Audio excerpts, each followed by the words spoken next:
Oke, baik. Assalamualaikum warahmatullahi wabarakatuh. Waalaikumsalam Waalaikumsalam Waalaikumsalam warahmatullahi Waalaikumsalam wabarakatuh. warahmatullahi wabarakatuh, Bu. Oke, baik. Eh, Selamat siang ya dan salam sejahtera bagi kita semua. Gimana kondisi teman-teman semua pada siang hari ini? Sehat? Sehat Ibu. Sehat ya. Baik, walaupun belum semua bergabung, tapi kita harus segera memulai perkuliahan kita pada siang hari ini.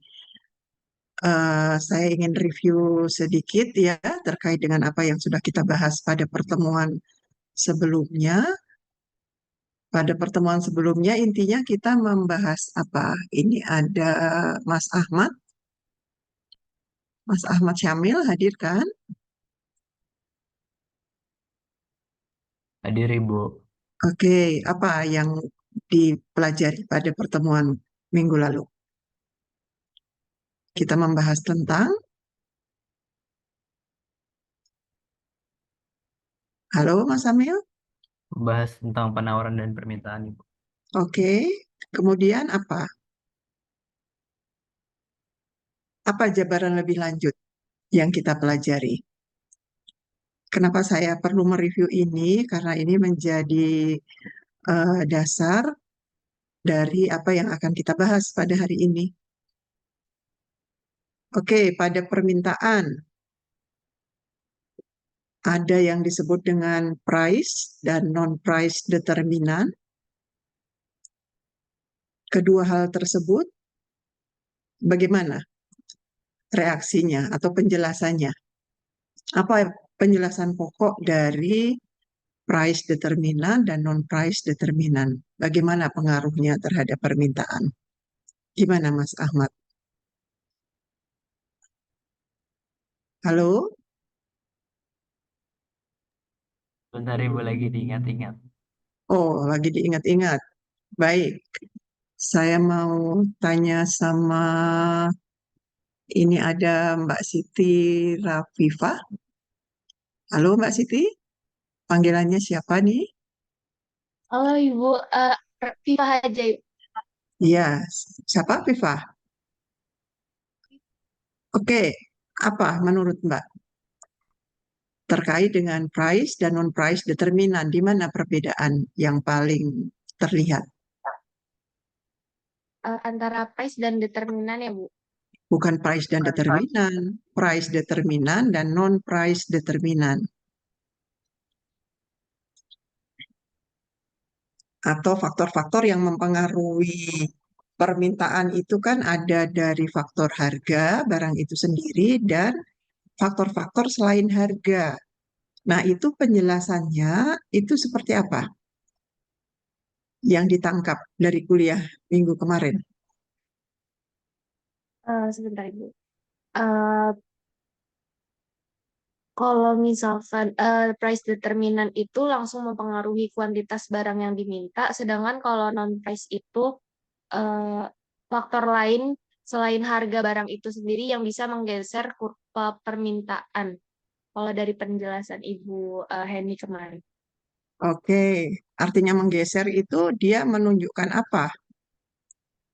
Gimana Ibu? Maaf putus-putus. Ya, kalau permintaannya bergeser ke kiri, misalnya, itu mengindikasikan permintaannya jadi seperti apa? Bergeser ke kiri ya Ibu. Iya, kalau bergeser ke kiri, artinya apa yang terjadi dengan permintaan kita?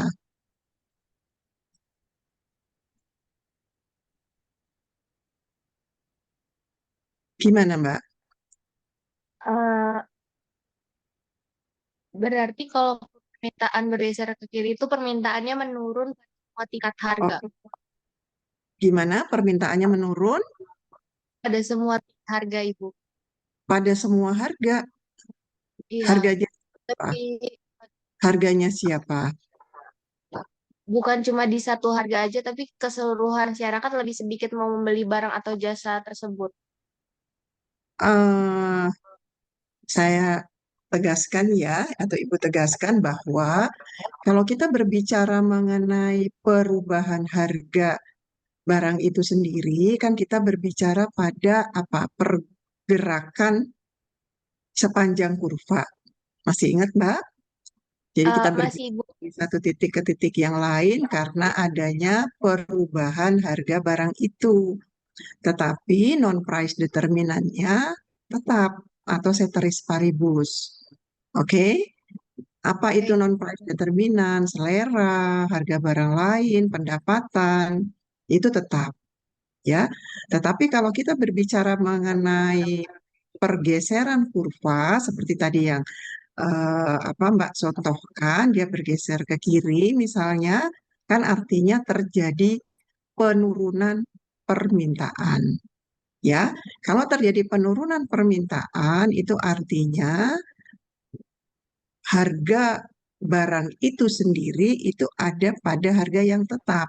Begitu. Bisa dipahami? Bisa Ibu. Baik Ibu. Terima kasih. Bu. Itu kan contohnya misalnya selera. Apabila kita tidak menjadi berselera terhadap produk itu, maka permintaan kita akan turun pada harga yang sama. Kalau harganya juga berubah-ubah, nanti bisa ambigu pembahasannya. Jadi seperti itu ya. Oke, kemudian yang lain kita berbicara juga terkait dengan penawaran. Kemudian kita berbicara mengenai bagaimana keseimbangan pasar itu dicapai. Menurut Mas Raffi, keseimbangan pasar itu dicapai kalau seperti apa? Market equilibrium itu terjadi, maka apa yang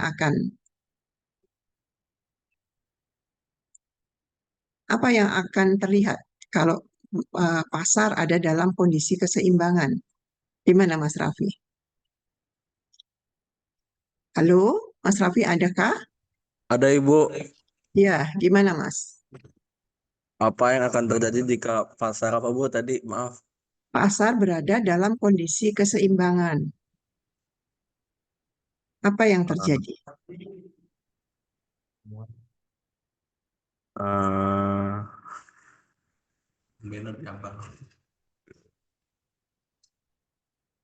Ingat istilah harga keseimbangan dan kuantiti keseimbangan?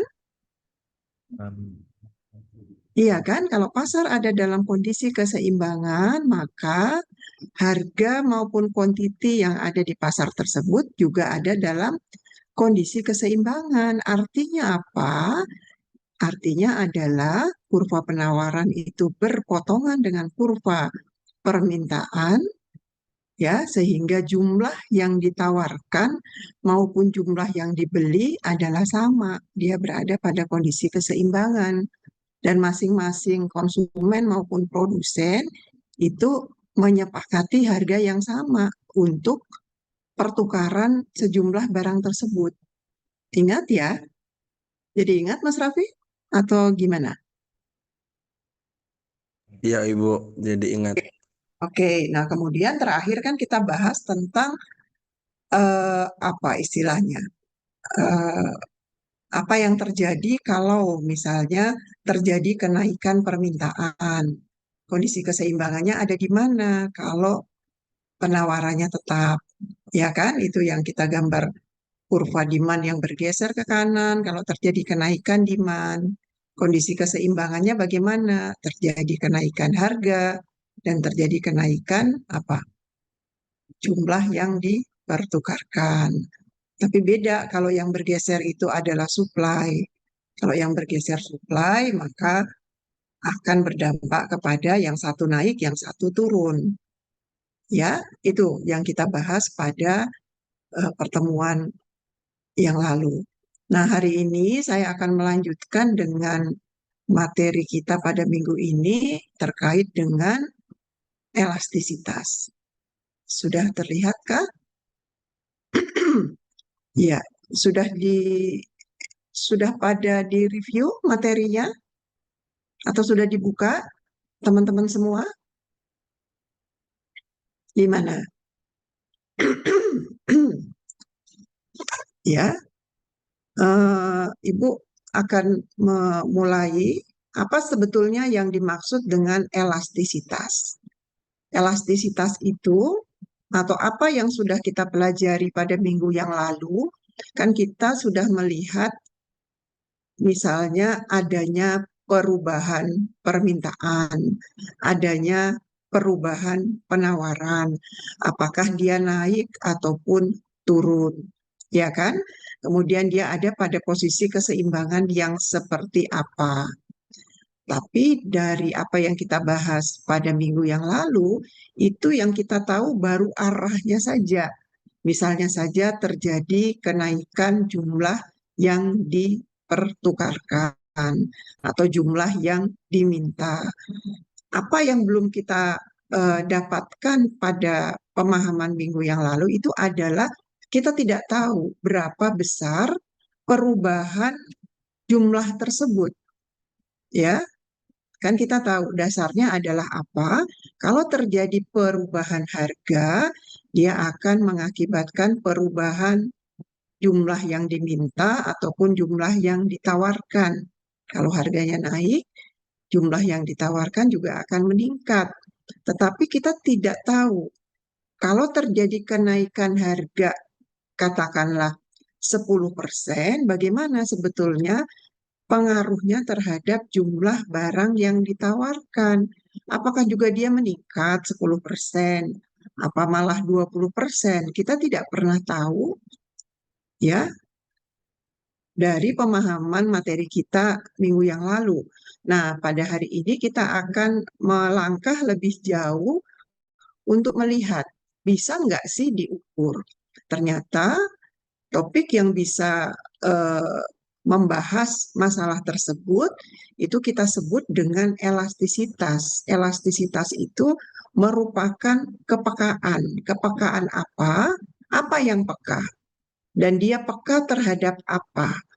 Itu. Kalau di sini dikatakan elastisitas juga disebut sebagai sensitivitas harga, itu yang sensitif bukan harganya, tetapi apa yang dipengaruhi oleh harga tersebut. Kita tahu kan harga itu mempengaruhi jumlah.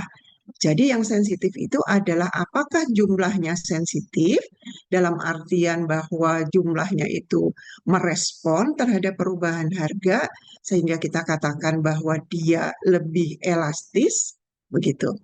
Atau apakah kalau terjadi perubahan harga tidak terlalu banyak perubahan terhadap baik jumlah yang diminta maupun jumlah yang ditawarkan, ya, sehingga kita bisa katakan bahwa penawaran atau jumlah yang ditawarkan ataupun jumlah yang diminta itu dia tidak responsif terhadap perubahan harga. Jadi dengan demikian kita bisa menganalisis apakah itu permintaan ataupun penawaran dengan lebih jelas, dengan lebih detail karena kita tahu besarannya. Jadi kalau ditanyakan apa pentingnya kita belajar elastisitas, gimana jawabnya? Gimana menurut teman-teman? Jadi apa kepentingan kita belajar elastisitas? Tadi kan kita sudah, Ibu sudah jelaskan tuh latar belakangnya. Ini ada Mbak Siti Aisyah. Bisa Mbak memberikan kesimpulan dari apa yang kita sudah bahas? Di mana pentingnya? Halo, kok suaranya pada tidak kedengaran ya? Gimana Udah Mbak Ibu. Siti? Gimana menurut Mbak Siti? Kalau menurut saya itu untuk menentukan seberapa banyaknya pembeli dan penjual untuk merespon Keberapa? perubahan Oke, kondisi yang ada di pasar. oke. Kepentingannya apa? Kalau melihat seberapa banyak pembeli ataupun penjual itu merespon, kepentingannya apa di sini?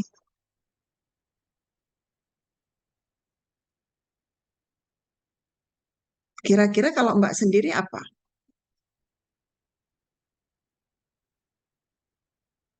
Mbak bisa tahu kan ada barang-barang ternyata yang responsif terhadap perubahan harga.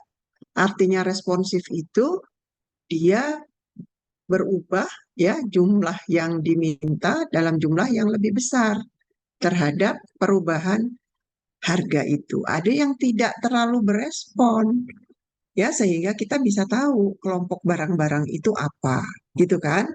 Nanti kalau membaca kajian atau membaca jurnal bisa mempunyai pemahaman yang lebih terkait dengan hal tersebut.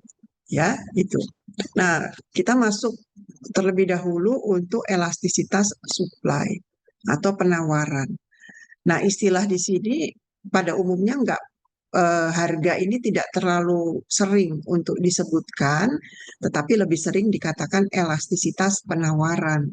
Seperti tadi yang dikatakan bahwa kalau kita berbicara mengenai elastisitas penawaran, ini untuk melihat seberapa banyak ya kuantitas barang yang ditawarkan kalau terjadi perubahan harga. Ya, tadi elastisitas kan mengukur respon. Jadi bagaimana respon kuantitas yang ditawarkan kalau barangnya berubah. Nah, bagaimana cara kita menghitungnya? Itu kita bisa lihat salah satunya dari persentase perubahan kuantitas barang yang ditawarkan dibagi dengan persentase perubahan harganya. Kita juga bisa katakan bahwa kalau barang itu penawarannya elastis, artinya apa? Jumlah atau kuantitas barang yang ditawarkan itu mempunyai kepekaan yang lebih tinggi terhadap perubahan harga. Artinya lagi bahwa perubahan kuantitas barang yang ditawarkan itu dia lebih substansial atau lebih besar, lebih terlihat kalau terjadi perubahan harga. Nah, sebaliknya ada barang-barang yang dalam penawarannya itu dia tidak elastis atau inelastis, artinya perubahan penawaran atau jumlah barang yang ditawarkan itu dia tidak respon, dia tidak peka terhadap perubahan harganya. Karena dia tidak peka, maka respon dia hanya sedikit perubahan barang yang ditawarkan. Jadi itu ya terkait dengan elastis dan inelastis. Pertanyaan berikutnya adalah bagaimana tadi ya cara kita menghitungnya atau berapa sih nilai daripada elastisitas itu kalau dia dikatakan elastis ataupun inelastis. Kan kita perlu tahu ya besaran-besaran atau satuan daripada elastisitas tersebut. Nah, kita masuk berikutnya ya. Tapi sebelum sampai ke sana, ini ada faktor-faktor yang mempengaruhi elastisitas supply. Dalam artian, apakah elastisitasnya itu besar atau elastis ataupun inelastis? Apakah barang itu peka ataukah dia tidak peka? Misalnya saja jangka waktu di sini mudahnya adalah ada jangka pendek,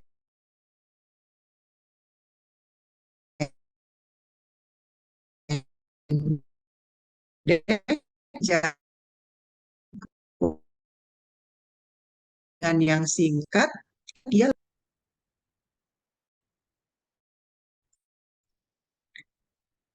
sebuah ditawarkan jangka waktunya pendek. Kira yang ditawarkan akibat perubahan harga itu kalau jangka waktunya pendek, perubahan jumlahnya lebih besar atau lebih kecil?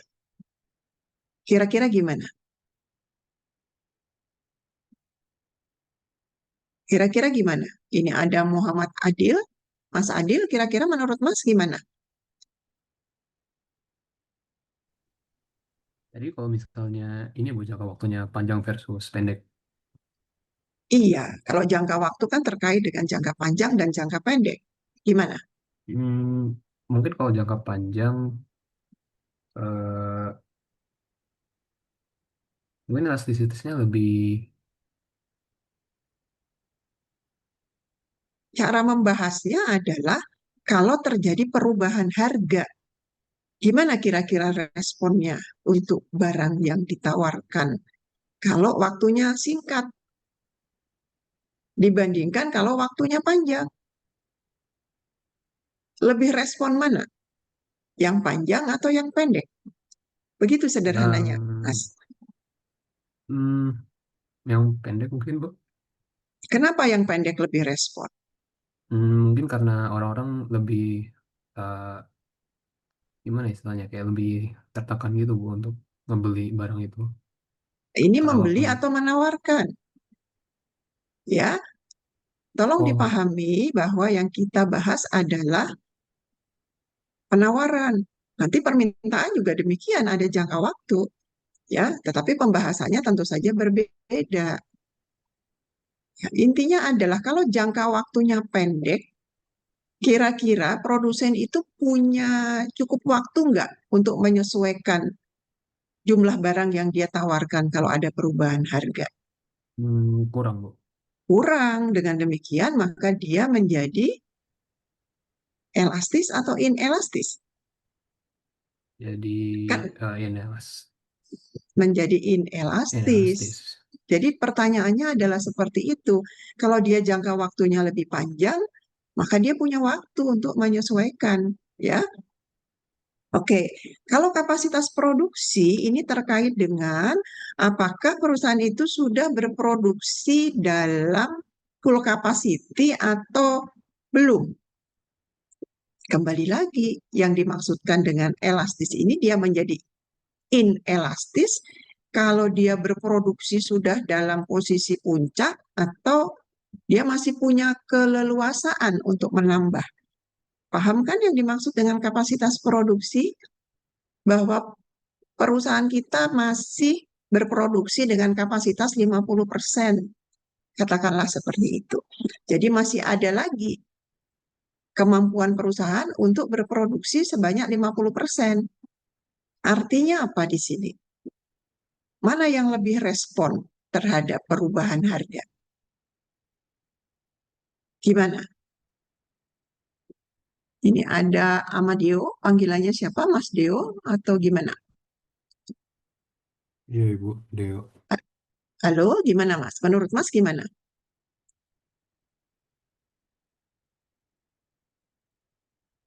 Kalau Ibu lebih senang mengajar interaktif seperti ini ya, daripada Ibu bicara sendiri gitu. Gimana menurut Mas? Sulitkah dibayangkan?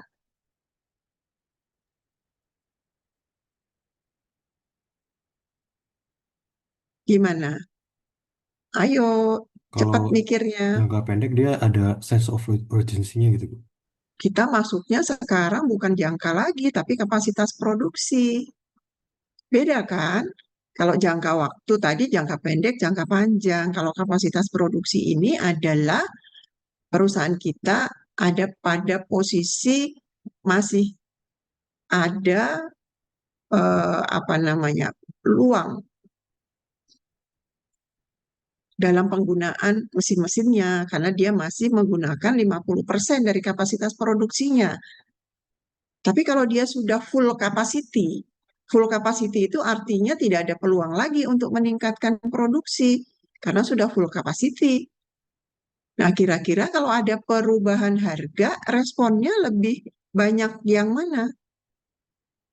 Full capacity, bisakah dia menambah kuantitas barang yang mau ditawarkan kalau dia sudah berproduksi dengan full capacity? Udah nggak bisa, Bu. Udah nggak bisa. Berarti dikaitkan dengan kapasitas produksi, maka dia akan lebih elastis kalau apa? Kalau perusahaan, gimana Mas kesimpulannya? Kalau perusahaannya punya kapasitas yang belum produktif, belum 100%. Iya, bukan belum produktif ya, belum berproduksi pada kapasitas penuh. Gitu, ya. Kalau ukuran perusahaan gimana? Bisa nggak kita lihat perusahaan yang besar atau yang kecil itu kalau terjadi perubahan harga kira-kira lebih responsif mana perusahaan yang ukurannya besar atau yang ukurannya kecil? Mungkin yang perusahaan yang ukurannya besar karena dia punya cadangan cadangan kas yang lebih besar. Jadi kalau harganya turun misalnya, jadi dia bisa lebih nahan gitu. Nahan untuk Misalnya kalau dia berproduksi ya. jual rugi gitu, dia masih bisa tahan untuk operasional dan lain-lain. Iya, Sedangkan kalau di harus perusahaan yang kecil, clear ya, nahannya itu untuk apa? Khawatirnya nanti kalau misalnya ini ada soal ujian, esai gitu, kan jawabnya harus lengkap ya. oke baik Jadi Ibu. benar, perusahaan besar, tapi ini debatable sih ya. Ya, ini tergantung juga pada kondisi perusahaan itu gitu ya. Tapi mungkin lebih dengan misalnya saja perusahaan besar lebih mempunyai peluang untuk memobilisasi faktor produksinya misalnya. Kalau faktor produksi yang lebih mobile, itu kira-kira dia responsif atau tidak responsif terhadap perubahan harga.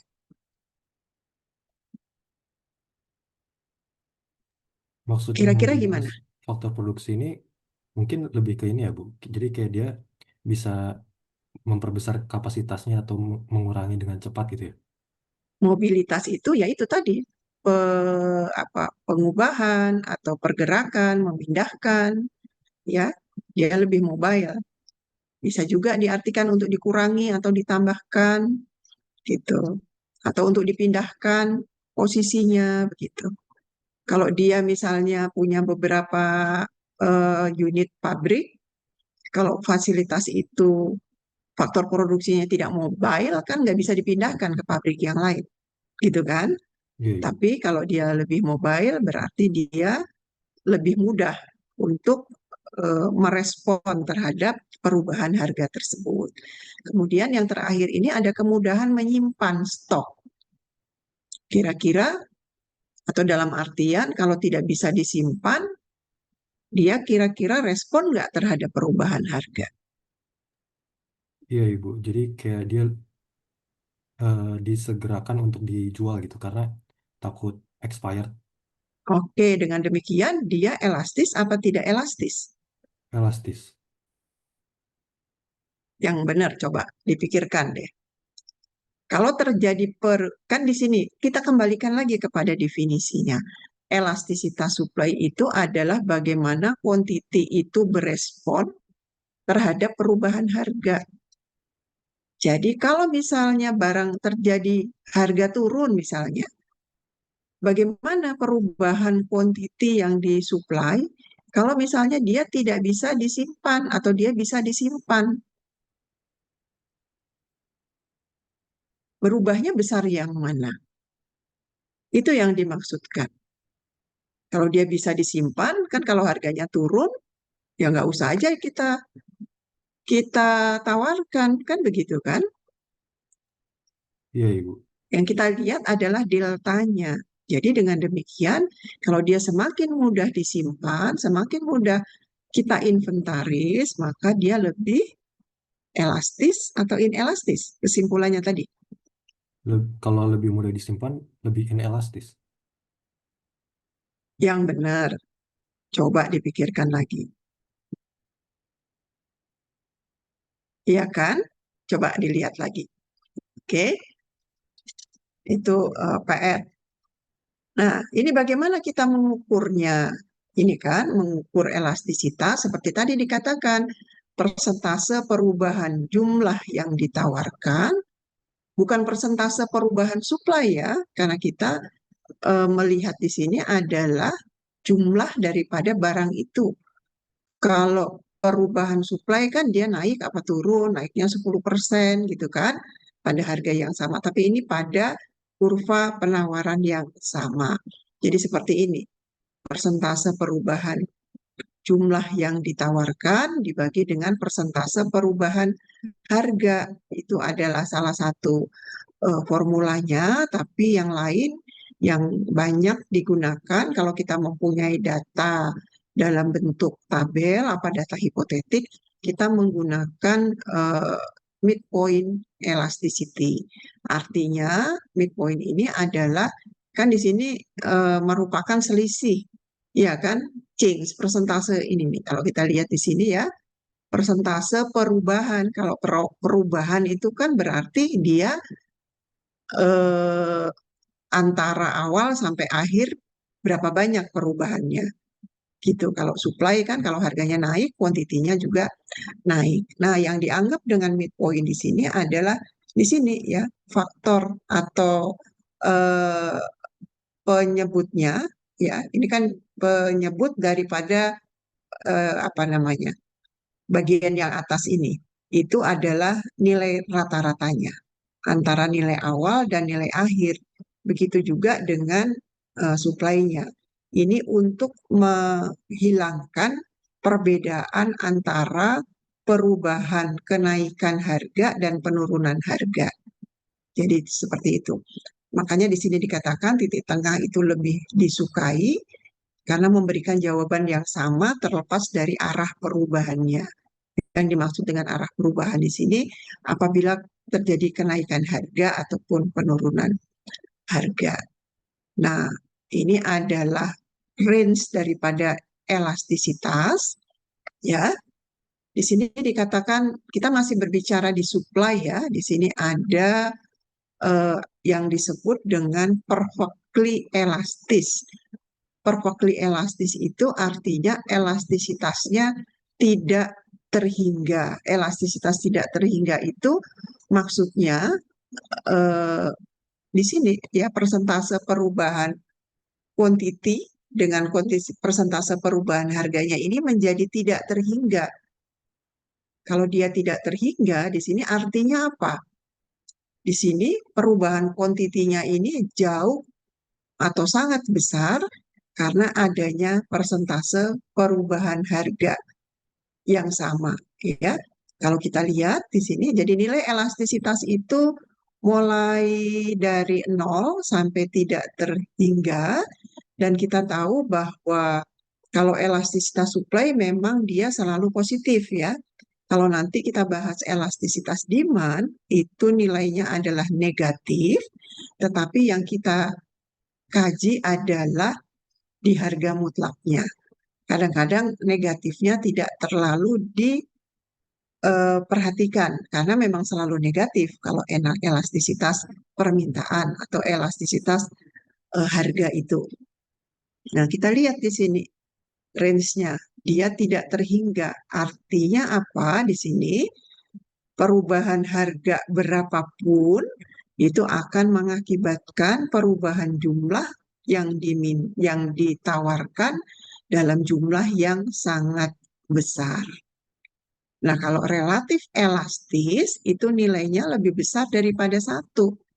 Kalau dia lebih besar daripada 1, kalau kita kembalikan kepada formula yang ini, berarti apa di sini? Kalau nilainya lebih besar daripada 1, perubahan di pembilangnya itu lebih besar atau lebih kecil dari perubahan di penyebutnya? Atau persentase perubahan kuantitinya lebih besar atau lebih kecil dari persentase perubahan harga? Kalau nilainya lebih besar daripada 1. Kira-kira gimana? Ini ada lagi, ini Mbak Aisyah ya, Aisyah Nabila. Menurut Mbak gimana? Kalau kita ingin mendapatkan nilai ini sama dengan lebih besar daripada 1 di sini, maka nilai yang ada di sini dibandingkan dengan yang ada di bawah, besar mana Mbak Aisyah? Lebih besar yang pembilang, yang jumlah. Pembilang itu yang ini? Yang ini quantity supply. Quantity supply. Oke. Jadi kalau dengan demikian kita bisa lihat perubahan di kuantitinya ini lebih besar daripada persentase perubahan harga. Taruhlah di sini pada umumnya sih dia pakai 1% atau 10%. Jadi kalau harganya berubah 10%, maka quantity supply-nya di sini perubahannya adalah lebih besar daripada 10%. Jadi seperti itu. Ya, sedangkan kalau unitary elasticity supply itu nilainya adalah sama dengan 1. Jadi kedua perubahan ini itu mempunyai besaran yang sama. Jadi seperti itu ya.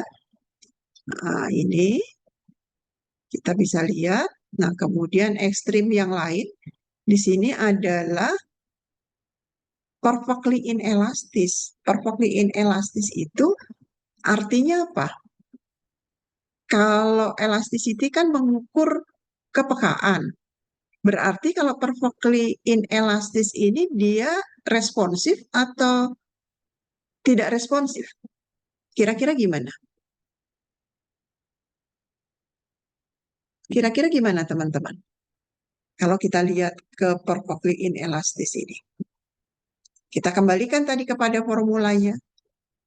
Kalau dia pembagiannya sama dengan 0, berarti yang 0 itu perubahan apanya?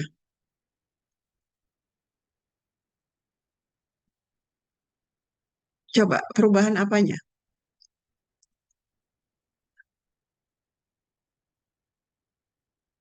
Gimana? Ini ada Mas Rafiq muncul lagi. Menurut Mas gimana? Yang berubah apanya? Kalau dia Eh, gimana perubahan Mas? harga, Bu. Bisa diulang Mas? Mungkin perubahan harga, Bu. Perubahan harganya gimana? Ada perubahan harga atau tidak ada perubahan harga? Kalau dia sama dengan 0. Kita lihat lagi tadi ke rumusnya Mas. Menurut Mas gimana? Kalau dia sama dengan 0, berarti yang tidak berubah apanya? Gimana Mas Rafiq? Eh, karena elastisitas yang sama dengan 0, mungkin karena semahal apapun harganya, jadi barang itu akan dibeli, Bu. Dibeli apa ditawarkan? Kalau dibeli itu kan berarti permintaan atau penawaran, Mas? Gimana, Mas? Ditawarkan, Bu. Iya, berarti ada perubahan dalam suplainya apa enggak? Enggak, Bu. Enggak ada, gitu ya. Berarti di sini pada harga berapapun, ya kan? Maka jumlah yang ditawarkan adalah sudah tetap pada tingkatan jumlah tertentu. Jadi seperti itu. Oke, bisa dipahami teman-teman? Nah, untuk lebih menegaskan, kita coba lihat gimana grafiknya. Nah, ini tadi, perfectly inelastis. Apa tadi artinya perfectly inelastis di sini? Di sini ya, jumlah yang disuplai ya akan tetap pada level tertentu. Ya, di sini tidak dibahas kalau dia 100, mau 90, mau 300, ya berapapun. Tetapi yang dimaksudkan di sini adalah perubahan harga ini tidak akan mempengaruhi besarnya barang yang ditawarkan. Jadi perubahannya sama dengan 0. 0 dibagi sesuatu sama dengan 0. Jadi seperti itu. Ya, kalau ini kurang dari 1, artinya apa tadi? Kalau kurang dari 1, berarti kuantitinya berubah lebih kecil daripada perubahan harganya. Contohnya di sini adalah adanya perubahan harga, ya, kenaikan dari 4 ke 5 dolar. Kita lihat persentase perubahannya ada 22%, tapi persentase perubahan kuantitinya hanya 10%. Sehingga pembagiannya adalah kurang daripada 1. Nah tadi, faktor-faktor yang mempengaruhi elastisitas tadi, contohnya tadi apa? Kapasitas produksi, ya kan, jangka waktu. Nah, itu bisa kita lihat apakah untuk produk-produk tertentu jangka waktunya jangka panjang, berarti dia lebih elastis ya, kurvanya akan menjadi lebih landai. Jadi seperti itu. Nah, ini unitary elasticity, ini adalah persentasenya besarannya sama, kita bisa lihat ya, kurvanya seperti ini. Kalau mau dibuat derajat, ini biasanya 45 derajat nih, kalau dia elastisitasnya sama dengan 1. Nah, kalau lebih kecil daripada 1, seperti ini. lebih besar daripada 1. Artinya dia elastis. Perubahan kuantitinya itu jauh lebih besar daripada perubahan harganya. Dengan demikian, kalau kita gambarkan, kurvanya akan menunjukkan kurva supply yang lebih landai di sini ya. Jadi kurva supply maupun demand yang lebih landai itu menunjukkan bahwa barang tersebut lebih peka terhadap perubahan harga. Ya, kuantitinya lebih peka. Sedangkan kalau perfectly elastis seperti ini. Kalau seperti ini, apa yang bisa kita bahas? Ini label menjadi penting karena pembahasan perfectly elastic supply dan demand itu sangat berbeda. Kalau seperti ini, apa yang bisa dikatakan? Kalau sebuah perusahaan menghadapi supply-nya adalah perfectly elastis, kalau harganya dinaikkan, apa yang akan terjadi?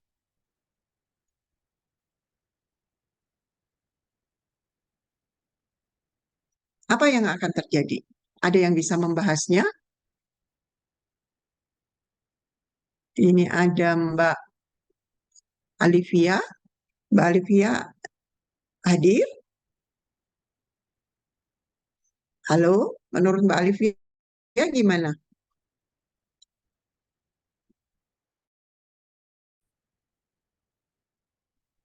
Mbak Alivia tidak ada di ruang? Nggak ada di ruang Zoom?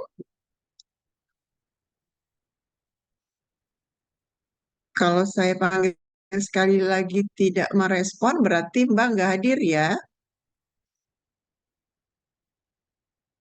Nanti Iya, saya Ibu. minta akan. Ibu maaf Menurut, habis dari toilet. Tadi oke, bisa menurut katakan, Mbak Bu. gimana ini? Kalau suplainya adalah perfectly elastis, kalau harganya diturunkan, apa yang terjadi terhadap suplai barang itu?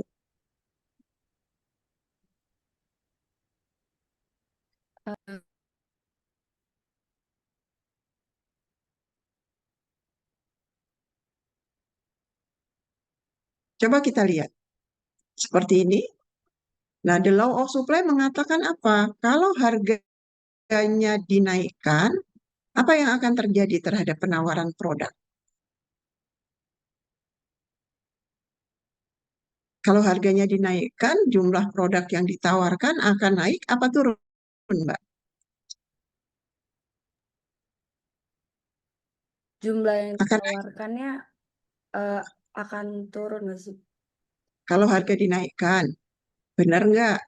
Supply loh ya, bukan demand. Oh, kalau harganya dinaikin berarti jumlah penawarannya kan meningkat. Start dulu, stop.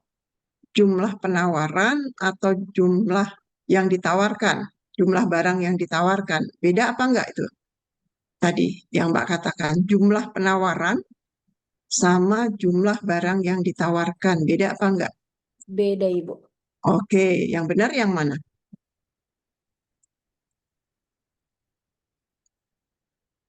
Ini harus betul-betul dipahami, karena konsep itu adalah dua konsep yang sangat berbeda.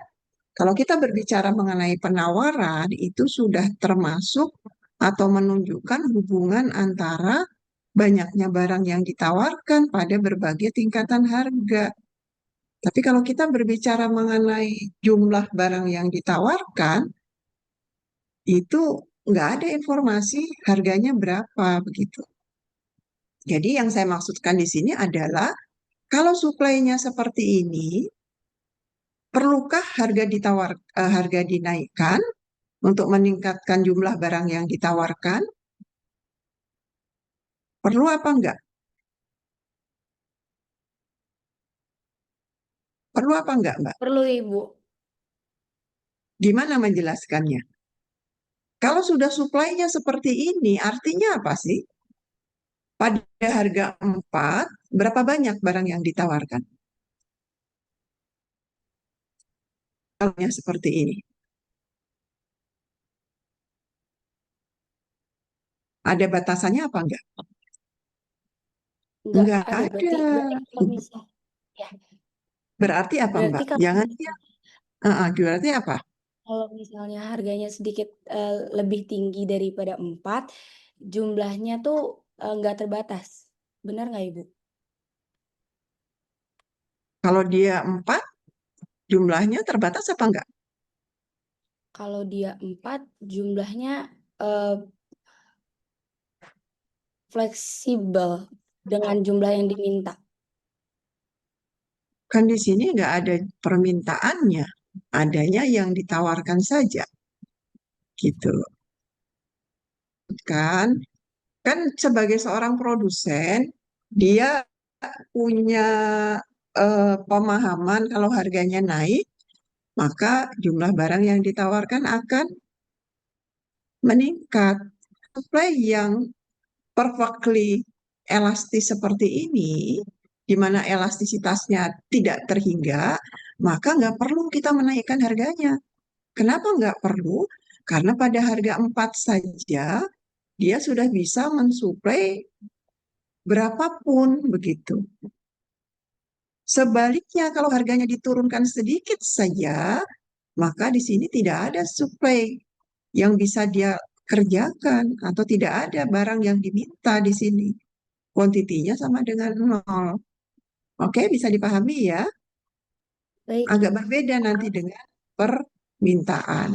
Baik, kita lanjut. Nah, sekarang ini bagaimana hubungan antara, kan kita sudah belajar elastisitas, kita sudah tahu cara menghitungnya.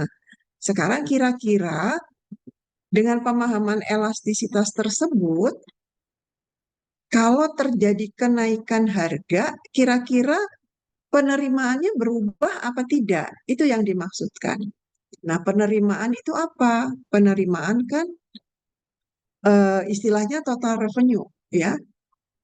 Total penerimaan, pendapatan total. Itu merupakan jumlah uang yang diterima oleh penjual yang dihitung dari harga barang itu dikalikan dengan jumlah barang yang dijual, ya kan? Total revenue itu adalah P kali Q, harga kali kuantiti barang yang ditawarkan. Jadi seperti itu. Nah, kita bisa lihat di sini. Apakah ada hubungan antara total pendapatan dengan elastisitas penawaran? Kita kan tadi sudah belajar elastisitas penawaran, sehingga kita bisa tahu bagaimana sebetulnya dampak daripada pendapatan produsen kalau barang dia adalah barang yang penawarannya elastis atau yang penawarannya inelastis. Kita lihat di sini. Mungkin dengan adanya contoh perhitungannya menjadi lebih mudah. Kita bisa lihat. Kita lihat ya, gambar ini harganya berapa? Di sini harganya ada 4 euro. Kuantitinya berapa? 80. Sehingga berapa total penerimaannya? Total penerimaannya adalah sebesar 320. Nah, kira-kira apa yang terjadi kalau harganya meningkat? Kalau harganya meningkat, dalam teori penawaran, jumlah yang ditawarkan juga meningkat, bukan? Jumlah yang ditawarkan juga meningkat. Kita lihat dari simulasi kita ini. Di sini kuantiti yang ditawarkan naik sebesar berapa? Dari 80 ke 100, naiknya 20. Harganya adalah di sini berapa? Harganya adalah 5 euro. Ya, naik dari 80 ke 100 sehingga total penerimaannya menjadi 500. Apa kesimpulannya di sini? Dari kurva ini. Kalau harga dinaikkan, maka untuk barang yang kita bahas ini terjadi kenaikan penerimaan. Benar seperti itu?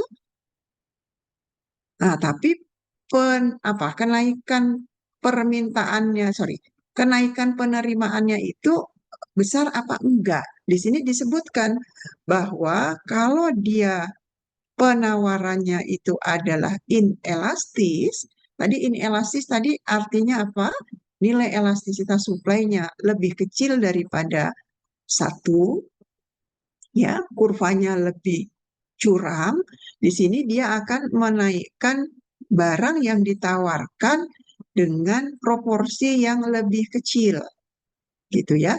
Sehingga di sini kita simpulkan event penerimaannya itu naik, tapi kenaikannya tidak terlalu besar, ya. Hanya yang dimaksud tidak terlalu besar bagaimana? Ya kita bandingkan nanti ya dengan kalau dia eh, penawarannya adalah elastis. Nah, kita lihat di sini. Kalau penawarannya elastis, apa yang terjadi? Kalau terjadi kenaikan harga barang, jumlah yang ditawarkan meningkat apa tidak? The law of supply mengatakan jumlahnya tetap akan meningkat. Tetapi kalau kita lihat nilainya, ya, karena di sini supply-nya adalah lebih responsif terhadap perubahan harga, artinya kan perubahan quantity yang disuplainya lebih besar ya dibandingkan kalau dia tidak responsif. Jadi dengan demikian kita bisa lihat kenaikannya adalah dari 320 euro menjadi 750. Karena apa? Harganya sama-sama naik, ya kan? Tapi quantity yang ditawarkannya jauh lebih besar. Kita bisa katakan kan tadi kita sudah lihat tadi di awal kenapa menjadi penting kita memahami apa yang dimaksud dengan elastisitas. Elastisitas supply itu maksudnya apa? Bagaimana cara kita menghitungnya? Kemudian kategori elastisitas, elastis inelastis, ya. Sehingga kita bisa katakan untuk produk-produk yang lebih elastis, kalau terjadi perubahan harga, dia akan berdampak kepada perubahan penerimaan yang jauh lebih besar dibandingkan dengan kurva yang inelastis. Kenapa demikian? Ya karena dengan kenaikan harga yang sama, respon daripada perubahan quantity ini lebih kecil. Jadi seperti itu. Bisa dipahami teman-teman semua? Ada yang mau ditanyakan terkait ini? Nah, Ibu mau coba melihat sejauh mana pemahaman teman-teman semua. Di sini ada Mbak Alisa Faras, hadir? Hadir, Ibu. Oke, bisa lebih keras ya bicaranya. Bisa nggak tadi disimpulkan terkait dengan hubungan total revenue dengan elastisitas supply? Apa yang bisa disimpulkan? Yang saya tahu, kalau elastis itu total revenue-nya jadi lebih besar. Maksudnya bagaimana? Kalau nanti ada ujian, Mbak jawabnya seperti itu, paling nilainya separuh lebih sedikit gitu. Supaya lebih lengkap, gimana? Karena kalau elastis itu lebih peka terhadap perubahan harga, sehingga revenue-nya jadi kuantitasnya jadi lebih besar dan mengaruhi total revenue. Iya, kalau dia lebih responsif, lebih elastis, kan artinya perubahan jumlahnya lebih besar kan dari perubahan harga. Gimana kalau dia inelastis? Total revenue-nya naik nggak? Total revenue-nya lebih kecil, Bu. Kalau lebih kecil berarti turun kah? Tetap. Tetap. Kok tadi bilangnya lebih kecil? Jadi bingung Ibu. Lebih kecil berarti mungkin turun, Bu. Yang benar. Turunkah total revenue-nya? Coba the law of supply mengatakan kalau harga dinaikkan, quantity supply juga naik kan? Begitu. Masa iya kalau quantity supply-nya naik, kemudian total revenue-nya menjadi lebih kecil atau turun? Yang lebih kecil itu apanya? Yang lebih kecil itu adalah kenaikan dari total revenue-nya. Kan dua-duanya naik, benar nggak Mbak? Iya, Ibu. Benar nggak? Dua-duanya naik kan? Tadi dari 320, yang satu naik ke 500 untuk yang inelastis. Sedangkan kalau yang elastis dari 320 naik ke 750. Dua-duanya naik kan? Itu hanya yang inelastis kenaikannya lebih kecil, proporsinya lebih kecil. Jadi seperti itu ya, teman-teman semua ya. Ada yang mau ditanyakan atau kita bisa lanjut?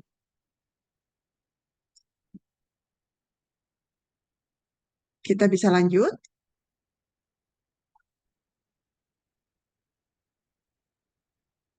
Tolong dong Ibu direspon.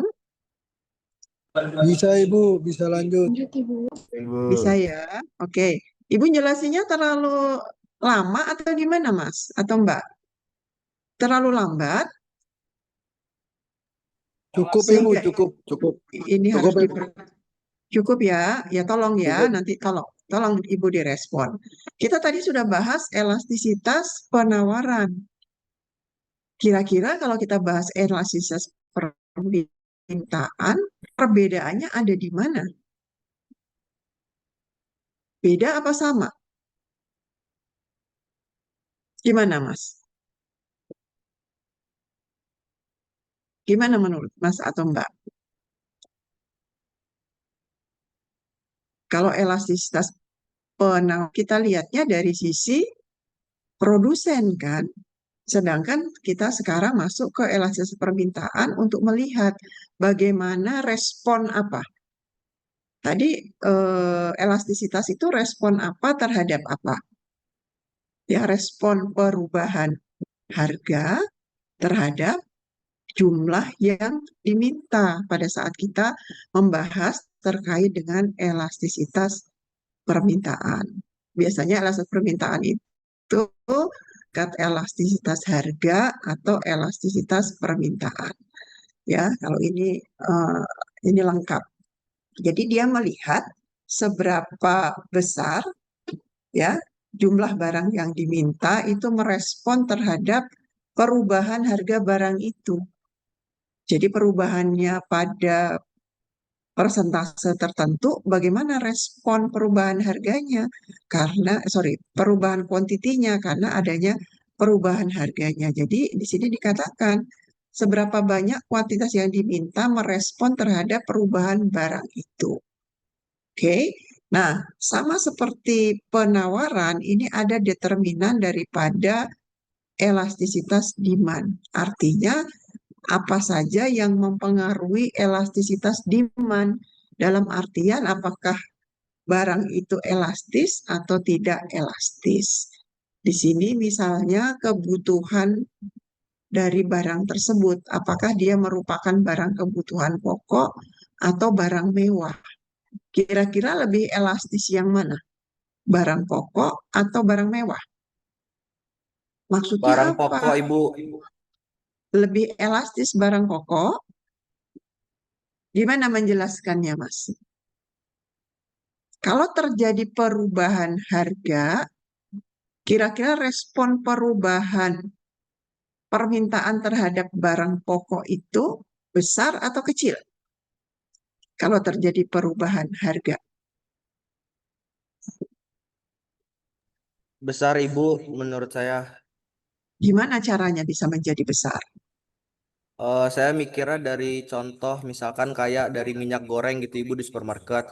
Ketika ada perubahan harga, misalkan supermarketnya melakukan diskon terhadap minyak gorengnya, otomatis minyak gorengnya langsung banyak yang mau beli, demand-nya jadi naik dengan perubahan harga tersebut. Begitu juga berlaku sebaliknya, kalau misalkan minyak gorengnya makin mahal, otomatis orang yang mau belinya jadi makin sedikit harusnya. Oke, terus itu minyak goreng mau dipakai untuk apa kalau banyak-banyak dibeli, kalau ada harganya berubah?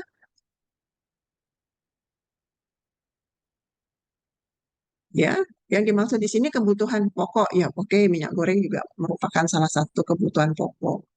Coba dibandingkan dengan barang yang mewah. Apa contohnya barang mewah menurut Mas? Halo? Barang Apa? mewah mungkin kayak mobil Apa? gitu ya Bu ya. Oke, kalau mobil gimana? Kalau terjadi perubahan harga, Hah? perubahan kuantiti yang dibeli itu menjadi besarkah atau kecilkah atau gimana? Kalau menurut saya kayaknya kecil Ibu, karena dia harganya mahal kan, jadi di nggak bisa langsung naik gitu demand-nya karena harganya memang udah lebih mahal. Oke, tolong dibedakan antara jumlah yang diminta sama demand, Mas ya. Gitu.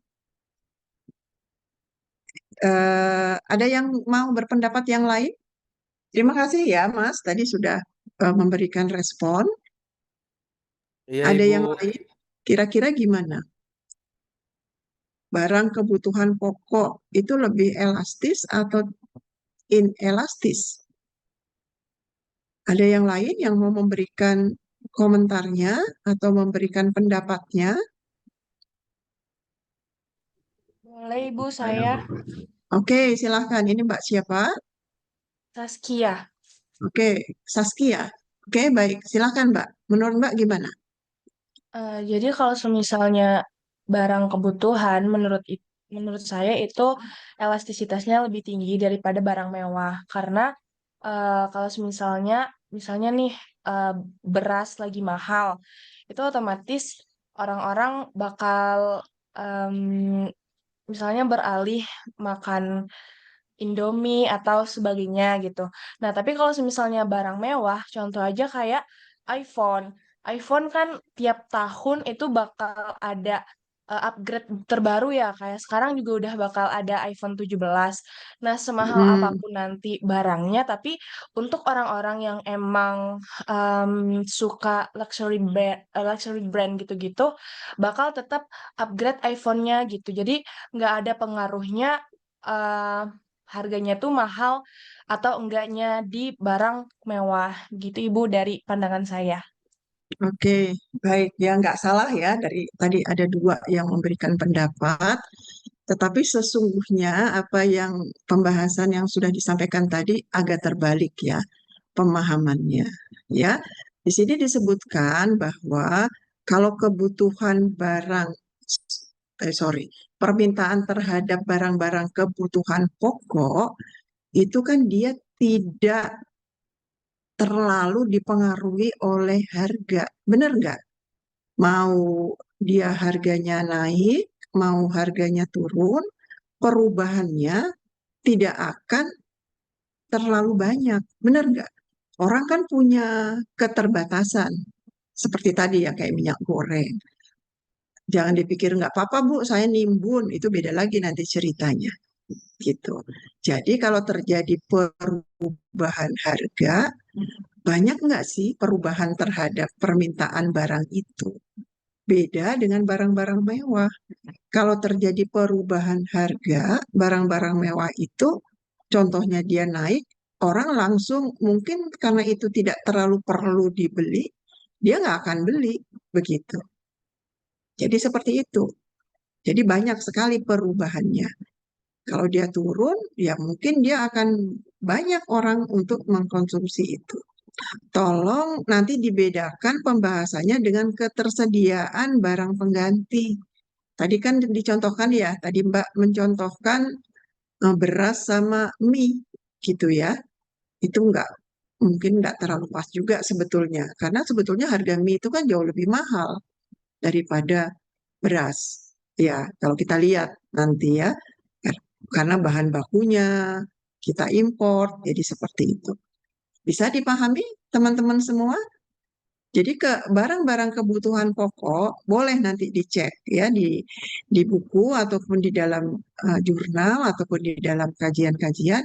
Coba lihat nilai elastisitasnya eh, beras misalnya ataupun gula begitu. Beda banget dengan nilai elastisitas misalnya barang-barang yang lebih mewah, eh, sepatu branded misalnya. Tadi Mbak pakai contohnya gadget ya, iPhone. Kan seperti itu kan? Kalau Mbak katakan kalau orang terjadi perubahan fitur, orang yang ingin membelinya itu kan karena dia mempunyai pendapatan yang bisa memenuhi kebutuhan itu. Nanti lebih kompleks nanti pembahasannya. Oke, bisa dipahami semuanya? Bisa Jadi Ibu. pembahasannya lebih sederhana. Nah, kalau proporsi pendapatan yang dicurahkan untuk produk, artinya kalau barang-barang itu hanya sedikit saja, gitu, mengambil total uang yang kita punyai, kira-kira kalau terjadi perubahan harga, besar nggak perubahannya terhadap jumlah yang diminta? Dibandingkan dengan kalau dia menggunakan taruhlah 50% daripada pendapatan kita. Kalau terjadi perubahan harga. Nah, yang dimaksud gimana toh yang menghubungkan dengan price elasticity, kita kembalikan kepada definisinya. Kalau terjadi perubahan harga, seberapa banyak perubahan terhadap permintaan barang itu? Gimana? Kalau proporsinya kecil, kalau ada perubahan harga, kira-kira banyak berubah nggak jumlah yang diminta? Kira-kira gimana, teman-teman semua?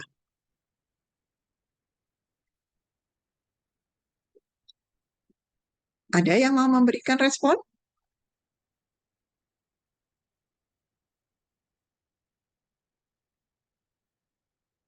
Perlu ditunjuk, masa ya perlu ditunjuk? Gitu. Ya intinya adalah kalau proporsinya tidak terlalu besar, maka kalau ada perubahan harga kan tidak akan mengganggu ya alokasi konsumen untuk membeli barang tersebut. Jadi dia tidak terlalu berubah banyak. Berarti dia lebih elastis atau inelastis, Mbak Nadia, untuk barang-barang tersebut. Halo Mbak Nadia, adakah? Ada di ruangan? Iya, Ibu. Kira-kira gimana? Dia lebih elastis atau inelastis? Kalau proporsinya kecil. Lebih inelastis, Ibu. Iya, lebih inelastis ya. Beda kalau dia proporsinya besar. Karena akan mempengaruhi kan bagaimana konsumen mengalokasikan. Kalau ketersediaan pengganti, kira-kira tidak punya barang pengganti. Kalau ada perubahan harganya, orang akan mengurangi permintaan terhadap barang itu enggak? Jumlah barang yang dimintanya akan berubah banyak atau enggak? Gimana teman-teman? Kalau tidak ada barang pengganti, dibandingkan dengan barang penggantinya banyak. Kalau terjadi perubahan harga, gimana perubahan terhadap jumlah yang diminta dari barang tersebut? Gimana? Lebih besar yang mana?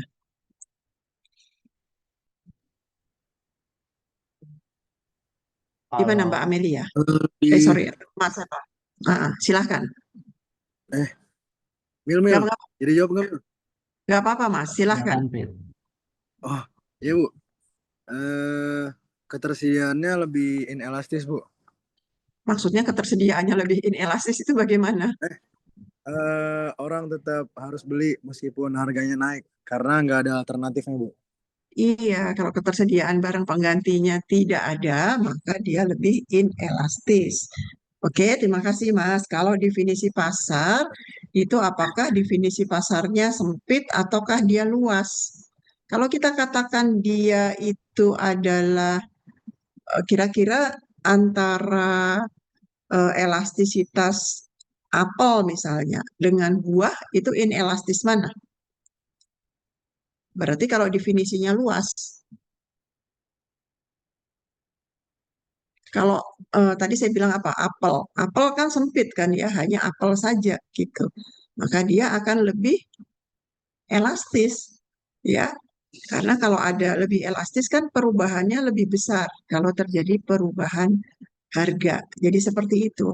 Dibandingkan kalau buah, buah itu kalau terjadi perubahan harga, kan kita nggak tahu buah yang mana. Definisinya dia lebih luas, maka dia lebih inelastis. Kalau zona waktu itu dikaitkan dengan jangka pendek dengan jangka panjang. Sama seperti supply, dengan zona waktu ini kita bisa katakan bahwa kalau waktunya terbatas, maka kalau ada perubahan harga barang, maka jumlah yang diminta akan lebih banyak kalau jangka waktunya lebih panjang. Ya, karena orang bisa punya waktu lebih banyak untuk berpikir, bisa saja mencari penggantinya, ataupun menunda pembeliannya, dan seterusnya, ya. Itu terkait dengan waktu. Nah, kemudian ini tadi kesimpulannya, benar nggak apa yang disampaikan oleh Ibu? Kalau barangnya adalah barang mewah, dia akan lebih elastis. Sebaliknya, kalau dia kebutuhan pokok, dia menjadi inelastis. Nah, ini semakin lama jangka waktunya menjadi apa? Elastis, ya. Semakin sempit definisi pasar, dia menjadi lebih elastis, ya. Tadi contohnya permintaan terhadap apel. Jadi seperti itu. Oke. Nah, kemudian kita lihat bagaimana cara menghitungnya. Sama gitu ya, cara menghitungnya itu adalah kita bisa lihat di sini persentase perubahan jumlah barang yang diminta dibagi dengan persentase perubahan harga. Dengan demikian, ini selalu tandanya negatif seperti Ibu tadi katakan, tetapi pada umumnya yang dilihat adalah harga mutlaknya. Jadi artinya kalau dikatakan elastis demand-nya adalah 2, itu artinya ya min 2. Kalau terjadi kenaikan harga 10%, maka jumlah yang diminta akan berkurang sebesar 20%, gitu ya. Yang satu naik, yang satu turun, tetapi di dalam penulisannya tetap kita katakan elastisitasnya sama dengan 2. Ini juga sama ya di dalam cara menghitungnya, ya, apakah dia mau menggunakan titik tengah ataukah tidak. Ya, ini yang kalau dia tidak menggunakan titik tengah gitu ya, dia naik turun, ini kalau dia naik di sini ya. Ini yang pertama, ini kalau harganya turun dari 10 menjadi 8, maka elastisitasnya maaf saya salah, ini kuantitinya ya. Kalau harganya dari 2,2 menjadi 2, berarti harganya turun. Bagaimana dengan kuantitinya? Ini adalah nilai elastisitasnya. Tetapi kalau kita menghitung dengan titik tengah, maka kita bisa lihat ya dengan titik tengah ini nilai elastisitasnya akan tetap seperti ini. Apakah dia dari posisi harga naik, ya, kuantitinya turun, atau sebaliknya dari harga turun sehingga kuantitinya menjadi naik. Jadi seperti itu. Ya, ini adalah cara perhitungannya. Kemudian kita bisa lihat ini range elastisitas. Ya, ada yang disebut dengan permintaan inelastis. Inelastis itu artinya apa? Dia tidak terlalu memberikan respon terhadap perubahan harga. Jadi nilai daripada elastisitasnya itu adalah kurang dari 1. Sedangkan kalau dia elastis, berarti dia mempunyai respon yang kuat atau lebih besar kalau ada perubahan harga. Jadi di sini persentase perubahan kuantitinya dibagi persentase perubahan harganya itu lebih besar persentase perubahan kuantitinya seperti rumus yang ada di sini, ya, sehingga dia nilainya kalau ini lebih besar daripada yang di bawah, dia nilainya lebih besar daripada 1. Jadi dia kita katakan elastis atau perubahan kuantitinya mempunyai respon yang lebih terhadap persentase perubahan harganya. Jadi seperti itu. Ya, kemudian kita juga bisa lihat ini tadi ada yang elastis, inelastis, kemudian pengelompokan yang lain, atau ini ditunjukkan dari cara menghitungnya terlebih dahulu. Kita bisa lihat ya, ini dia pakai nilai titik tengah. Di sini nilainya, kalau harganya turun dari 5 ke 4, kita bisa lihat persentase perubahan harganya adalah 22%, ya. Dari 5 ke 4 mengakibatkan kuantitinya naik dari permintaan 50 satuan ke 100 satuan. Kita bisa lihat ya, nilai tengahnya adalah seperti ini. Saya katakan nilai tengah di sini ya, karena di sini penyebut daripada persentase perubahan itu dibagi dua, ini ya, dilihat titik tengahnya yang mana. Sehingga kita katakan nilainya adalah elastisitas demandnya sama dengan 3. Karena dia lebih besar daripada 1, maka kita katakan bahwa demandnya adalah price elastis. Ya. Nah, kalau tadi saya katakan kan lebih besar daripada 1, lebih kecil daripada 1. Nah, min 3 ini kan lebih kecil daripada 1 kan? Tapi kenapa dia elastis? Seperti tadi yang saya sampaikan bahwa yang dilihat di sini adalah harga mutlak daripada elastisitas tersebut. Jadi seperti itu. Ya. Ini range yang lain sangat elastis, ya, dan sangat tidak elastis. Kalau dia sangat elastis, dia berubah menjadi tanpa batas, ya, akibat perubahan harganya. Kalau dia inelastis, berarti dia tidak merespon sedikit pun, ya, karena sangat elastis, perfectly inelastis. Jadi elastisitasnya sama dengan 0. Nah, itu bisa dilihat dari gambar seperti apa. Kita bisa lihat ya. Ya, elastisitas mengukur banyaknya kuantitas yang diminta terhadap harga barang itu juga akan menunjukkan bagaimana kemiringan. Nah, seperti ini. Apa yang bisa kita katakan di sini? Ini adalah perfectly inelastis. Kalau kita lihat daripada formulanya, ya, persentase perubahan quantity demand dibagi dengan persentase perubahan harga. Di sini harganya naik berapa persen di sini? Ya, harganya naik 25%, ya, tapi di sini kuantitinya tidak berubah. Persentase perubahan kuantitinya sama dengan 0.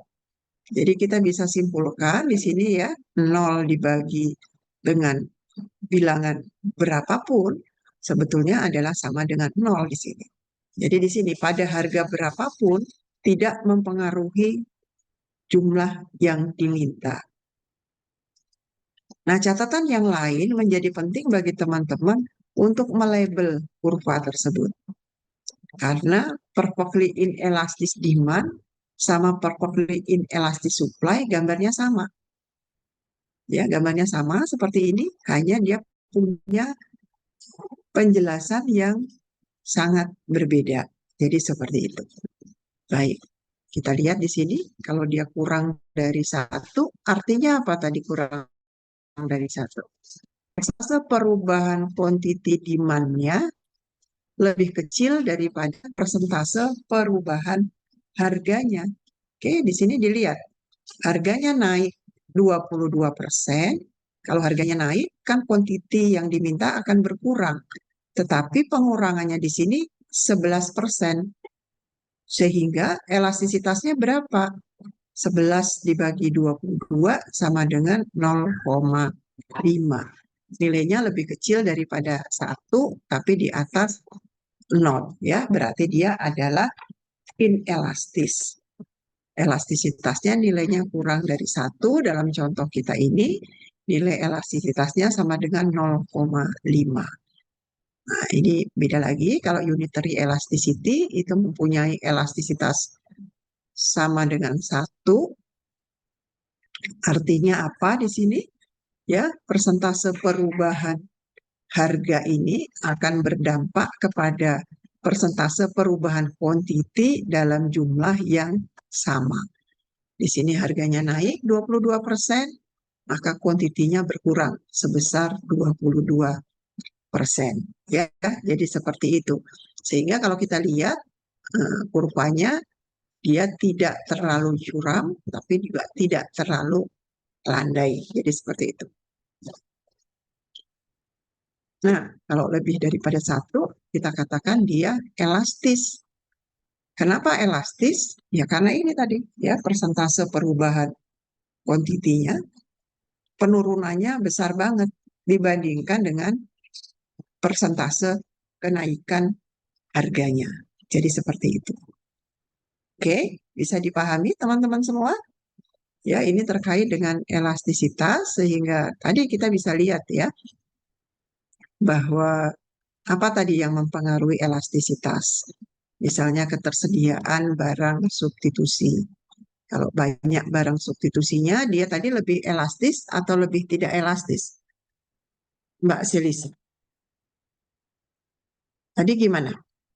Kalau dia mempunyai banyak barang substitusi, nilai elastisitasnya elastis atau inelastis? Gimana Mbak Selisa? Mbak Hadir? Halo Ibu, hadir Bu. Ya, menurut Mbak tadi gimana? Kalau dia punya banyak barang substitusi, nilai elastisitasnya besar apa kecil? Oke, kalau menurut saya Bu, kalau semakin banyak barang substitusinya itu elastisitas permintaannya tuh semakin tinggi alias lebih elastis, Bu. Oke, berarti apa? Kalau terjadi kenaikan harga, maka persentase perubahan apa? Persentase perubahan jumlah barangnya lebih besar kan? Karena dia punya banyak barang substitusi, karena dia berpindah ke barang yang lain. Jadi seperti itu.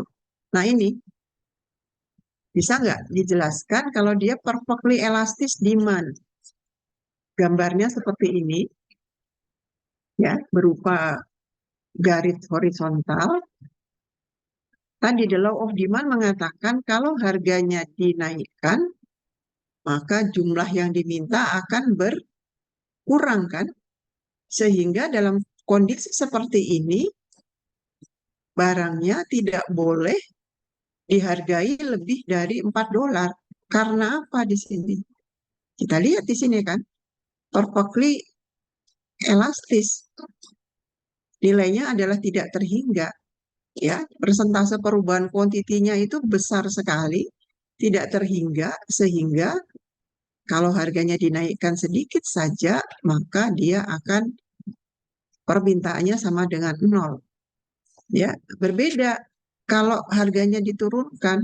Perlu nggak harganya diturunkan? Dalam kondisi seperti ini, harga tidak perlu diturunkan. Karena apa? Karena kita bisa lihat pada harga yang berlaku saja, ya, di sini permintaannya sudah tidak terhingga pada jumlah berapa saja. Jadi nggak perlu lagi diturunkan, rugi kalau diturunkan kan. Karena dengan harga 4 saja permintaannya sudah sama dengan kalau di bawah 4. Jadi lebih baik harganya tetap pada nilai 4 tersebut. Dan ini tetap perlu di label demand, ya, untuk membedakan dengan perfectly elastic supply. Karena kan pemahamannya sangat berbeda. Oke, baik. Ini ada pertanyaan sampai sejauh ini? Kalau tidak, kita lanjutkan kepada ini, total pengeluaran dan pendapatan dan elastisitas. Sama seperti supply tadi, tetapi pemahamannya sedikit berbeda, karena kalau tadi kan kalau harganya naik, jumlah yang ditawarkan naik. Kalau di demand, harganya naik, jumlah yang ditawarkan berkurang. Sehingga kalau kita mau melihat bagaimana pengaruh total pengeluaran konsumen ataupun total pendapatan produsen dari elastisitas permintaan ini sedikit berbeda. Ya, kita bisa tahu, ini kita bisa lihat dalam kondisi seperti ini, harganya 4, quantity yang diminta 100, maka total revenue-nya adalah 400. Nah, kita lihat kalau terjadi kenaikan harga, ya, dengan kurva permintaan yang tidak elastis atau inelastis, kenaikan harga akan menyebabkan penurunan kuantiti dengan proporsi yang sangat kecil. Ya, dengan demikian total pendapatan akan meningkat. Intinya apa? Kita bisa mengatakan kalau kurva permintaannya itu tidak elastis atau inelastis, kalau harganya diturunkan, justru total pendapatannya meningkat. Gimana kita melihat penjelasannya? Penjelasannya adalah seperti ini. Ya, kita bisa lihat kalau harganya dinaikkan dari $1 ke $3, ya, justru penerimaannya akan meningkat. Karena kalau harga dinaikkan, di demand kan pemahaman demand, maka jumlah yang ditawarkan akan berkurang. Dengan demikian, sebetulnya dalam total penerimaannya di sini, ini terjadi perubahan penerimaan karena turunnya jumlah yang diminta. Tetapi di sini akan ada tambahan penerimaan akibat naiknya harga.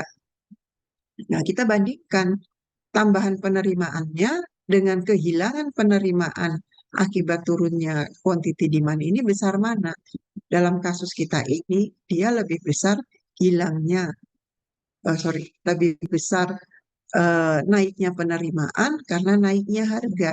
Dengan demikian, kalau di dalam kurva yang inelastis, kenaikan harga akan meningkatkan kenaikan total revenue. Ya, beda dengan kurva yang elastis. Kalau kurva yang elastis itu sebaliknya, kita bisa lihat di sini. Kalau terjadi kenaikan harga di sini, maka akan terjadi penurunan total revenue. Intinya apa dari pemahaman ini? Kita harus berhati-hati. Berhati-hati di dalam mengambil kebijakan. Apakah permintaan terhadap barang kita itu elastis atau inelastis? Seperti tadi yang saya katakan, kebutuhan pokok tadi elastis atau inelastis? Inelastis kan? Sehingga kalau harganya dinaikkan dengan harapan akan terjadi kenaikan penerimaan, itu menjadi tidak benar karena justru akan menurunkan total revenue. Beda kalau barangnya elastis. Kalau barangnya elastis, kenaikan harga akan mengakibatkan kenaikan total revenue. Ya, itu intinya dan tolong dipahami dengan sangat baik karena paling tidak itu bisa menjadi peluang salah satu soal dalam ujian nanti ya yang dikeluarkan. Kalau berupa pembahas atau esai kan itu nilainya lebih besar. Nah, ini kalau dia demand-nya adalah linear demand function, kita bisa lihat ya, sepanjang kurva itu ada bagian yang elastis dan inelastis.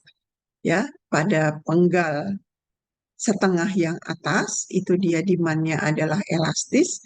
Sehingga tadi kalau elastis gimana? Kalau harganya dinaikkan, penerimaannya naik atau turun tadi? Naik kan? Sedangkan di yang inelastis, arah perubahan harga itu akan searah dengan perubahan total revenue. Jadi seperti itu. Ya, menjadi penting kita memahami hal tersebut. Nah, kemudian kita akan membahas elastisitas yang lain. Elastisitas yang lain ini kalau kita samakan dengan pembahasan sebelumnya, ini terkait dengan non-price determinan dan price determinan. Kalau non-price determinan itu adalah faktor-faktor yang lain selain harga. Contohnya income. Ya, di sini yang dimaksudkan berarti faktor pengubah quantity demand-nya itu adalah income. Kalau income-nya berubah, bagaimana permintaan terhadap barang kita? Nah, terkait dengan income elasticity, itu rumusnya adalah seperti ini, ya persentase perubahan quantity demand dibanding dengan persentase perubahan income. Nah, ini kita akan mengelompokkan pada dua barang. Ya, kalau dikaitkan dengan income elasticity, kita akan tahu ada yang disebut dengan barang normal dan ada yang disebut dengan barang inferior. Barang normal ini adalah barang-barang yang kalau income-nya naik, maka permintaan terhadap barang itu juga akan naik. Tetapi kalau barang inferior, itu sebaliknya. Kalau pendapatannya naik, maka permintaan terhadap barang itu akan turun. Nah, kita bisa lihat nanti kajian kita seperti apa. Dan contoh-contoh barang inferior itu juga berbeda-beda ya, tergantung wilayah di mana kita membahas barang itu, gitu ya, atau hal-hal yang lain. Nah, seperti ini. Konsumen menganggap barang sebagai kebutuhan pokok cenderung menjadi pendapatan yang tidak elastis. Intinya adalah tadi ya, kebutuhan pokok akan mempunyai income yang inelastis. Beda dengan barang mewah. Kalau barang mewah, dia cenderung elastis dalam artian perubahan jumlah barang yang diminta itu akan jauh lebih besar kalau terjadi perubahan income. Ya, ini contohnya misalnya makanan-makanan yang mahal, sedangkan kalau makanan yang sehari-hari kita bisa masukkan ke dalam kebutuhan pokok sehingga income elasticity-nya itu tidak terlalu tinggi. Ya, itu terkait dengan income elasticity. Nah, elastisitas yang lain yang berikutnya adalah apa yang disebut dengan cross price elasticity. Cross price elasticity ini dikaitkan dengan perubahan harga barang lain. Ya, elastis harga dari permintaan, berapa banyaknya kuantiti dari barang yang kita minta akibat perubahan harga barang lain. Boleh saja kita masukkan barang satu dan barang dua atau apapun, tapi antara informasi yang dicantumkan dari pembilang dan penyebutnya itu menunjukkan barang yang beda, ya. Perubahan harga barang satu berakibat terhadap permintaan barang yang lain. Ya, ini cara ngitungnya adalah seperti ini. Ya, perubahan di dalam harga barang lain. Nah, kemudian dalam terkait dengan barang lain, ini kita bisa melihat barangnya, kelompoknya adalah barang substitusi dan barang komplementer. Jadi nilainya apakah positif, apakah negatif. Kira-kira kalau barang substitusi, itu dia positif apa negatif? Kalau misalnya terjadi barang substitusi, contohnya apa? Bisa nggak dikasih contoh? Mbak Nadia, bisa kasih contoh barang substitusi? Nadia siapa? Ini Nadia Musaki. Gimana Mbak Nadia? Kalau untuk barang substitusi itu bisa kayak teh sama kopi, Bu. Oke, teh sama kopi. Intinya, kalau harga kopi naik, kira-kira perubahan terhadap teh naik atau turun? Perubahan terhadap jumlah yang diminta. Iya. Kalau harga kopinya naik, Iya. apa yang pada tehnya itu akan naik juga karena orang-orang tuh akan beralih yang tadinya minum kopi jadi minum teh. Jadi nilai elastisitasnya gimana? Elastisitas kopi terhadap teh.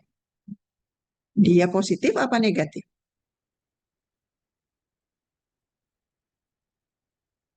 Kalau Tadi sudah untuk bisa. Gimana? kalau untuk Gimana? elastisitasnya itu positif. Yakin atau ragu-ragu nih? Soalnya dari cara menyampaikannya kok agak ragu-ragu. Positif kan? Karena harganya naik, barang yang diminta untuk teh itu juga naik. Jadi yang bawah naik, yang penyebutnya juga naik, kan kita bisa lihat kan bahwa dia adalah naik. Jadi seperti itu ya. Sedangkan kalau barang komplement, dia nilainya negatif. Karena dia dipakai secara bersama-sama. Kalau harga barangnya naik, maka kuantiti barangnya menjadi berkurang. Oke, barang yang lain juga berkurang. Dengan demikian kita bisa lihat ya, yang atasnya naik, yang bawahnya naik, yang atasnya berkurang negatif, dia menjadi negatif nilainya. Jadi begitu ya teman-teman. Nah, kemudian ini yang terakhir, aplikasi daripada supply dan demand. Ini adalah kita melihat, tadi kita sudah, makanya menjadi penting kita membahas apa itu elastisitas supply, apa elastisitas demand. Kalau dia inelastis seperti apa, kalau dia elastis seperti apa. Nah, di dalam aplikasinya kita bisa contohkan di sini, apakah berita baik dari lembaga penelitian misalnya akan baik juga bagi petani. Yang dicontohkan secara lebih ringkas, kalau terjadi adanya temuan terhadap varietas baru, sebetulnya petani itu menjadi lebih tinggi atau menjadi lebih rendah pendapatannya. Intinya adalah seperti itu ya, dikaitkan dengan contoh ini. Nah, kita bisa lihat apa yang harus kita lakukan. Kita lihat apakah kurva penawarannya bergeser. Ya, kalau terjadi temuan varietas baru, berarti kan penawarannya bergeser ya, menjadi lebih banyak kan. Nah, kira-kira bagaimana dengan harga yang berlaku? Ya, kira-kira petaninya menjadi lebih sejahtera atau menjadi tidak sejahtera? Gitu. Intinya adalah seperti itu. Nah, kita bisa lihat di sini. Ya, kalau itu padi, kan dia demand-nya elastis atau inelastis.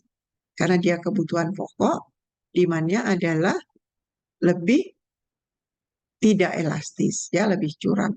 Kita bisa lihat, kalau terjadi kenaikan penawaran yang ditunjukkan oleh kurva supply yang bergeser, nah kira-kira bagaimana pengaruhnya terhadap penerimaan? Kita bisa lihat di sini. Ya, kalau demand-nya inelastis, kalau terjadi kenaikan supply, justru akan mengakibatkan apa? Turunnya harga, gitu kan? Pada kurva permintaan yang inelastis, kalau harganya menurun, dampaknya terhadap penerimaan juga akan turun. Karena apa? Kalau harga turun, kita bisa lihat di sini. Kalau harga turun, quantity memang bertambah. Total revenue kan di sini, P kali Q. Awalnya adalah ini. P-nya 3, Q-nya 100. Jadi kita bisa lihat.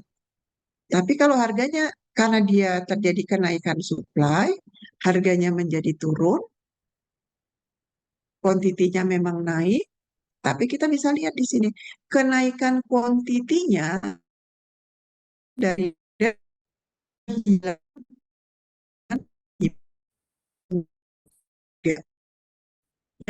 jadi kita bisa lihat ya, dampak daripada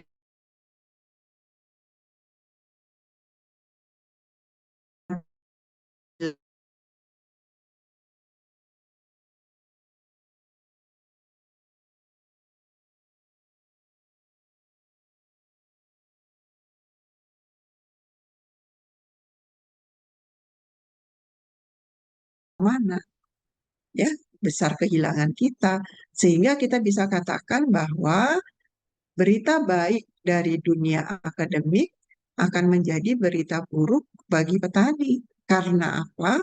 Karena penerimaannya akan turun.